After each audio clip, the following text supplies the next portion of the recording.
राधे राधे, जय श्री कृष्णा। आप सभी भक्तों का आज की कथा में हार्दिक स्वागत है।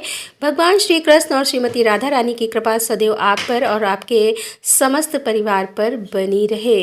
दोस्तों, आज से प्रारंभ हो रहा है फागुन मास। तो फागुन मास की कथा का आज पहला अध्याय है और फागुन मास के पहले दिन आप जानेंगे फागुन मास का महत्व क्या है। हमारे शास्त्रों के अनुसार इसके साथ ही फागुन मास का पहला दिन है, तो भगवान गणेश की कथा भी जरूर सुनेंगे। और हाँ, फागुन मास की कथा क्या है पुराणों के अनुसार, यह भी आप आज की वीडियो में सुनने वाले हैं। तो आज की वीडियो बहुत ही ज्ञानवर्धक और रोचक भी होने वाली है, तो वीडियो को अंत तक देखिएगा। और फागुन मास की कथा में आप लोग सुनेंगे पद्म पुराण की कथा। इसके साथ ही फागुन का महीना भगवान शिव को समर्पित होता है और भगवान श्री कृष्ण को समर्पित होता है। सनातन धर्म में अनेकों देवी देवताओं में से एक देवता है चंद्र देवता। चंद्र के देवता भगवान शिव हैं और शिव जी ने चंद्रमा को अपने मस्तक पर धारण कर रखा है। और पुराणों में ऐसा वर्णन आता है कि चंद्र देवता का जन्म फागुन के महीने में ही हुआ था। इसीलिए फागुन मास में चंद्र देवता की आराधना करने से हर प्रकार की कामना पूर्ण हो जाती है, क्योंकि चंद्रमा जन्म कुंडली में चौथे भाव के स्वामी होते हैं और चौथा भाव ही सुख का भाव होता है, माता का भाव होता है। जो जब चंद्र देवता की पूजा की जाती है तो चंद्र देवता प्रसन्न होते हैं, तो आपकी जन्म कुंडली का चौथा भाव अच्छा हो जाता है, शुभ हो जाता है और चंद्र देवता शुभ हो जाते हैं, तो भूमि भवन वाहन और माता का सुख मानसिक शांति सब कुछ प्राप्त हो जाता है। अब चंद्रमा की पूजा के लिए कुछ खास नहीं करना होता है आपको, क्योंकि यह पूरा महीना भगवान शिव को समर्पित होता है। शिव की आराधना की जाती है, शिवलिंग पर दूध अर्पित किया जाता है। जब आप शिवलिंग की पूजा करते हैं तो चंद्रमा की पूजा तो स्वतः ही हो जाती है, क्योंकि वह भगवान शिव के मस्तक पर भी विराजमान रहते हैं और इसीलिए भगवान शिव की पूजा विशेष रूप से कीजिए, चंद्रमा की पूजा स्वतः ही हो जाएगी। फागुन मास में भगवान श्री कृष्ण की आराधना का बहुत महत्व माना गया है। अब भगवान श्री कृष्ण के तो कई स्वरूप हैं, किस स्वरूप में भगवान श्री कृष्ण की पूजा फागुन मास में हमें करनी चाहिए।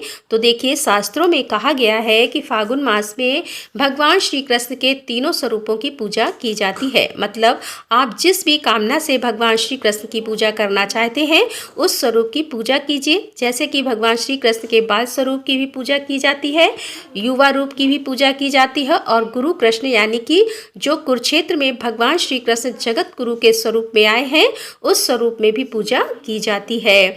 ऐसे में अगर आपको संतान प्राप्ति की कामना है तो आप बाल स्वरूप में बाल कृष्ण की पूजा कीजिए, लड्डू गोपाल जी की पूजा कीजिए। और अगर आप मनचाहा जीवन साथी पाना चाहते हैं, दाम्पत्य जीवन को सुखमय बनाना चाहते हैं, तो युवा श्री कृष्ण की यानी कि राधा कृष्ण की एक साथ संयुक्त पूजा कीजिए। और अगर आपकी मोक्ष प्राप्ति की कामना है, आध्यात्मिक उन्नति की कामना है, तो ऐसे में गुरु स्वरूप में भगवान श्री कृष्ण की पूजा करने से मोक्ष की प्राप्ति होती है, वैराग्य की प्राप्ति होती है और आध्यात्मिक उन्नति होती है। तीनों स्वरूपों में से आप किन स्वरूप में भगवान श्री कृष्ण की पूजा करना चाहते हैं, यह आपकी पूरी तरह से इच्छा पर निर्भर करता है, या फिर आपकी जो कामना हो उस कामना के अनुसार भगवान श्री कृष्ण के स्वरूप की पूजा कर सकते हैं। और यह महीना कोई सा भी हो, प्रथम पूज्य भगवान गणपति की पूजा तो हर महीने में सबसे पहले की जाती है। तो इस प्रकार से फागुन मास के जो देवता माने गए हैं, भगवान श्री कृष्ण, भगवान शिव, भगवान गणपति और चंद्र देवता, इनकी पूजा इस पूरे महीने में करने से सभी प्रकार की कामनाएं पूर्ण हो जाती हैं, हर प्रकार की परेशानियों से, विघ्न बाधाओं से मुक्ति मिल जाती है और जीवन में सफलता की प्राप्ति होती है। सुख समृद्धि, संतान, सौभाग्य, हर प्रकार की कामना इन सभी देवी देवताओं की पूजा से प्राप्त हो जाती है। फागुन मास की पौराणिक कथा के अनुसार सतयुग की बात है। उस समय एक बड़ा ही धर्मात्मा राजा का राज्य था। उसके राज्य में एक ब्राह्मण रहता था जिसका नाम था विष्णु शर्मा। विष्णु शर्मा के 7 पुत्र थे और वे सातों अलग अलग रहते थे। जब विष्णु शर्मा के वृद्धावस्था का समय आया तो उसने अपनी सारी बहुओं से कहा कि तुम सब गणेश जी का व्रत करो। स्वयं विष्णु शर्मा भी इस व्रत को किया करता था। अब तो बूढ़ा हो जाने पर अपना सभी दायित्व अपनी बहुओं को सौंपना चाहता था। लेकिन जब उसने अपनी बहुओं से इस व्रत को करने के लिए कहा तो बहुओं ने नाक भौवें सिकोड़ते हुए उसकी आज्ञा ना मानकर उसका अपमान कर दिया। अंत में छोटी बहू ने अपने ससुर की बात मान ली और पूजन के समान ही व्यवस्था करके ससुर के साथ व्रत किया तथा भोजन नहीं किया और ससुर को भोजन करा दिया। जब आधी रात बीती तो विष्णु शर्मा को उल्टी और दस्त लग गए। तब छोटी बहू ने मल मूत्र में भरे गंदे कपड़ों को साफ करके ससुर के शरीर को धोया और पोछा और पूरी रात बिना कुछ खाए पिए जागती रही। फिर गणेश जी ने उन दोनों पर अपनी कृपा की। ससुर का स्वास्थ्य ठीक हो गया और छोटी बहू का घर धन धान से पूर्ण हो गया। तत्पश्चात अन्य बहुओं को भी इस घटना से प्रेरणा मिली और उन्होंने भी श्री गणेश जी का व्रत किया। अतः फागुन मास में जो भी व्यक्ति सच्चे मन से गणेश जी का व्रत करता है, भगवान गणेश उसकी सभी मनोकामनाएं पूर्ण करते हैं। गणेश जी का व्रत होता है संकष्टी चतुर्थी और गजानन चतुर्थी, जो कि चतुर्थी तिथि को मनाई जाती है। मतलब शुक्ल पक्ष में और कृष्ण पक्ष में, दोनों पक्षों में जो चतुर्थी तिथि आती है, उस दिन भगवान गणपति के निमित्त व्रत किया जाता है और उनकी विधि विधान से पूजा भी की जाती है। इस व्रत को धारण करने से सभी प्रकार के संकटों से भी मुक्ति मिल जाती है और भगवान गणेश की कृपा से धन धान सुख समृद्धि संतान सौभाग्य हर प्रकार की कामना भी पूर्ण हो जाती है। इसीलिए संकष्टी चतुर्थी के दिन व्रत धारण करना चाहिए और अगर आप व्रत नहीं भी कर पाते हैं तो भी भगवान गणेश की पूजा चतुर्थी तिथि पर जरूर करनी चाहिए। और अब एक बड़ी सुंदर सी कथा है, आप लोगों से शेयर करना चाहती हूँ, तो पूरा सुनिए। एक सन्यासी घूमते फिरते एक दुकान पर आए और दुकान में अनेकों छोटे बड़े डिब्बे में से एक डिब्बे की ओर इशारा करते हुए सन्यासी ने दुकानदार से पूछा, इसमें क्या है? दुकानदार ने कहा, इसमें नमक है। सन्यासी ने फिर पूछा, इसके पास वाले डिब्बे में क्या है? दुकानदार ने कहा, इसमें हल्दी है। इसी प्रकार सन्यासी पूछते गए और दुकानदार बतलाता रहा। अंत में पीछे रखे एक डिब्बे का नंबर आया। सन्यासी ने पूछा कि उस अंतिम डिब्बे में क्या है? तब दुकानदार बोला, उसमें राम राम है। सन्यासी ने पूछा, यह राम राम किस वस्तु का नाम है? दुकानदार ने कहा, महात्मा, और डिब्बों में तो भिन्न भिन्न वस्तुएं रखी हैं, पर यह डिब्बा खाली है और हम खाली को खाली नहीं कहते, राम राम कहते हैं। अब सन्यासी की आंखें खुली रह गई और सन्यासी बोले, ओह, तो भरे हुए में राम नहीं रहते, खाली में राम रहते हैं। भरे हुए में राम को स्थान कहाँ? अब सोचे तो इसका मतलब क्या होता है कि लोभ लालच ईर्ष्या द्वेष और भली बुरी बातों से जब दिल और दिमाग भरा रहेगा तो उसमें ईश्वर का वास कैसे होगा? राम यानी कि ईश्वर तो खाली यानी कि साफ सुथरे मन में ही ईश्वर निवास करते हैं। एक छोटी सी दुकान वाले ने सन्यासी को बहुत बड़ी बात समझा दी।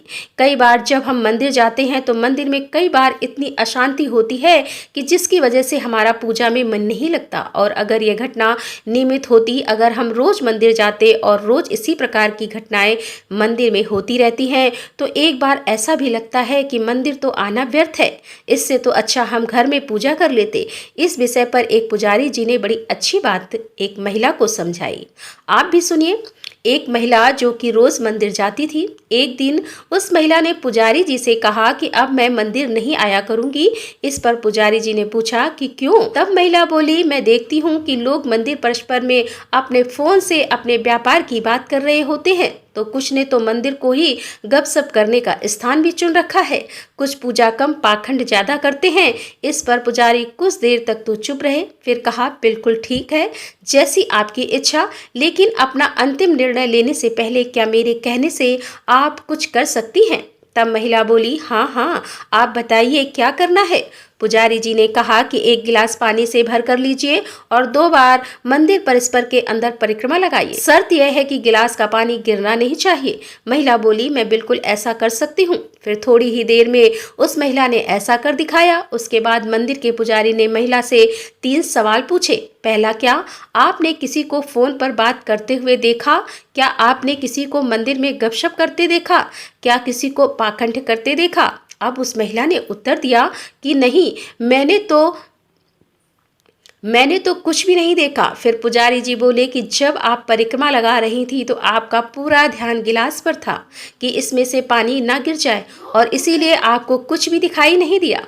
तो अब जब भी आप मंदिर में आए तो सिर्फ अपना ध्यान परमपिता परमात्मा में ही लगाना, फिर आपको कुछ दिखाई ही नहीं देगा। सिर्फ भगवान ही सर्वप्रथम सिर्फ भगवान ही स्वयं ही कल्पना कर लीजिएगा। उस महिला की आंखें खुल गई और उसे अपनी गलती का एहसास हुआ कि जब मंदिर जाते हैं तो हम भगवान के दर्शन के लिए जाते हैं। अगर कुछ लोग ऐसे हैं जिन्हें यह बात समझ में नहीं आती है तो भी आपको उनसे फर्क नहीं पड़ना चाहिए, क्योंकि आप उनसे मिलने थोड़ी गए हैं, ना ही आप उन्हें देखने गए हैं। आप तो ईश्वर से मिलने गए हैं, ईश्वर को देखने गए हैं।